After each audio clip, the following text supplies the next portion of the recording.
Bye माझे सगळा घेतलंय, हळदी कुंकूचो करंडो घेऊचो राहिलो. पूर्वा जा बाय, जरा करंडो घेऊन ये. हो. आणि ऐक, गाडी समोर वाढवायला नारळ घेऊन ये. हा जा.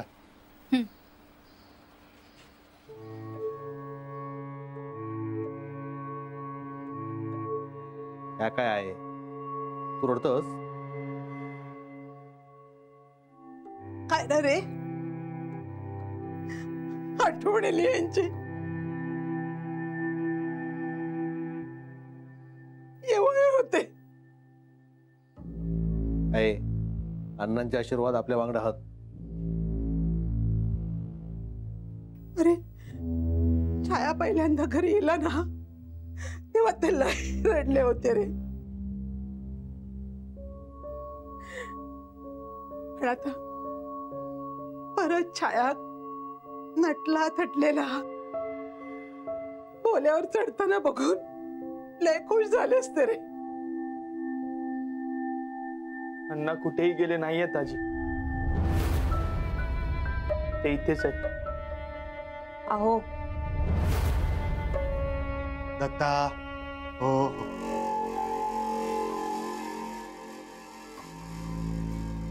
हे आहे, आता रडायचं नाही. हा बघ, आपल्या छायाच्या नवीन आयुष्याची सुरुवात होते ना, मग असं डोळ्यात पाणी आणायचं का? तिला हसत हसत पाठवायचं की नाही? माधवा, अजय छाया सुखात ठेवीत ना रे. अगं आई, काळजी नको करू. आम्ही 3 भाऊ आहोत ना. आणि लग्न झालं म्हणजे सगळं संपलं काय? असे सगळे रवा रे बाबा, काय पण असू दे. पण तुम्ही सुखी झालास ना की मी सुटले रे बाबा.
अगं तिला धक्का बसलाय, त्यातून सावरली ना की बोलेल ती.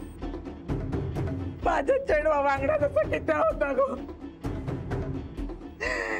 काहीच्या जन्मीची पाप होती, काहीच्या जन्मीची पाप. आई सावरा स्वतःला. छाया, छाया, गो छाया, अगो बोल ना. छाया बघ, तुझ्या आवसेलिया. छाया बोल गो. अगो अगो निलिमा, सरिता, या बघा कसं करता, काय बोलणार नाही. आई आई छायाला धक्का बसलाय, त्याच्यातून सावरायला तिला वेळ लागेल ना. पूर्वा पाणी घेऊन. कोणतरी हा चेका आपला भला बघवत नाही, काहीतरी होवाळून टाकलेला हा त्याला. नाही नाट होईल गो त्याचा, नाही नाट होईल एकदम. माझ्या लेकीचा कपाळ परत एकदम पांढरा झाला गो, पांढरा झाला.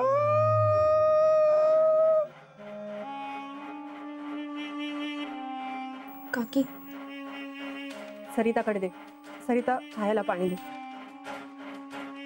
छाया, छाया पाणी पी.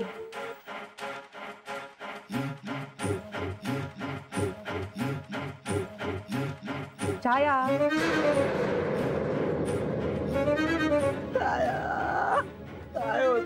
झालं ग छाया तुला?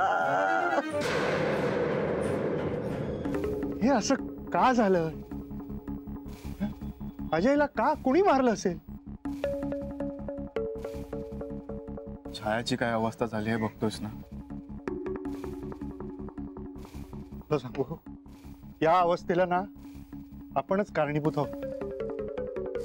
म्हणजे अरे, आपण जर छायाच्या आणि अजयच्या लग्नाला संमती दिली नसती ना, तर ही अशी अवस्था तिची झालीच नसती रे. छायाने कुणाचं काय केलं होतं? छायाची काही चूक नसली तरी आपण अजयची चौकशी करायला पाहिजे होती. तो जे काय सांगतो ते आपण डोळे बंद करून ऐकलं. त्याचे कुणासोबत वाद होते, काय होते, आपण काहीच चौकशी केली नाही दादा. मला वाटतंय अजय जे जमिनीचा व्यवहार करत होता ना, त्या व्यवहारामुळेच कुणीतरी खून केला असेल.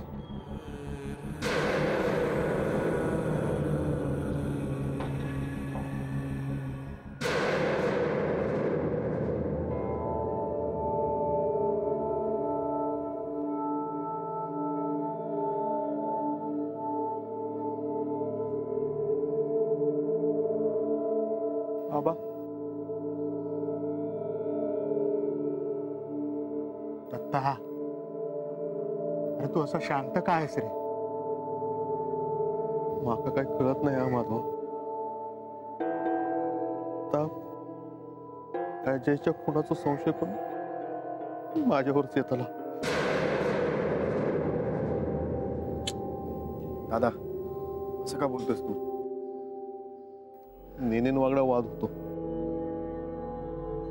मी त्यांना मारूची धमकी दिली,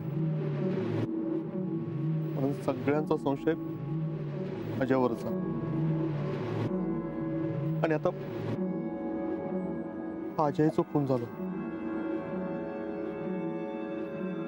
पण संशय माझ्यावरच येत आला. हे दत्ता, तू काय बोलतोयस हे? अरे अजय मी मारलं होतंय.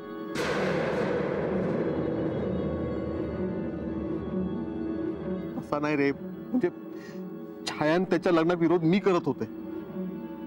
आता लोक म्हणतील लगीन ठरवल्यान पण भोग देऊचाच नव्हता म्हणून जीव घेतल्या. दत्ता, काय बोलतोयस तू हे? बघ, तू छायाच्या लग्नाला आधी नकार दिला होतास, पण नंतर होकार दिलास ना. स्वतः कमवलेले साठवलेले पैसे तू आपल्या बहिणीला दिलेस ना. मग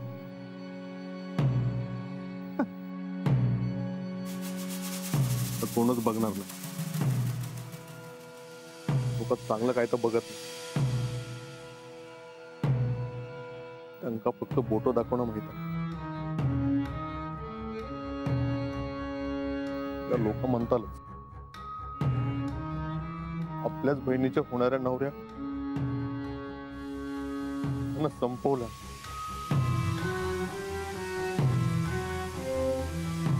असं काय होणार नाही. तुझ्यावर कोणी बोट दाखवलं तरी आम्ही आहोत. आम्हाला माहिती आहे ना तू काही केलं नाहीयेस. अजयला का मारलं, कोणी मारलं, त्याचा तपास होईलच. पण आता आपल्याला आपल्या बहिणीला सावरायचं, छायाला सावरायचं. हो ना? हो रे, हो. या घरात घडणाऱ्या घटनांच्या तपासासाठी मी इथे आलो. मी या तपासात कमी पडलो. जी व्यक्ती हे सगळं करतीये ती जिंकली. पण अजय कोण होता हे सगळ्यांपासून लपवून ठेवलं गेलं होतं, आणि ते आज मला सांगणं भाग आहे. कोण होतो हे अजय?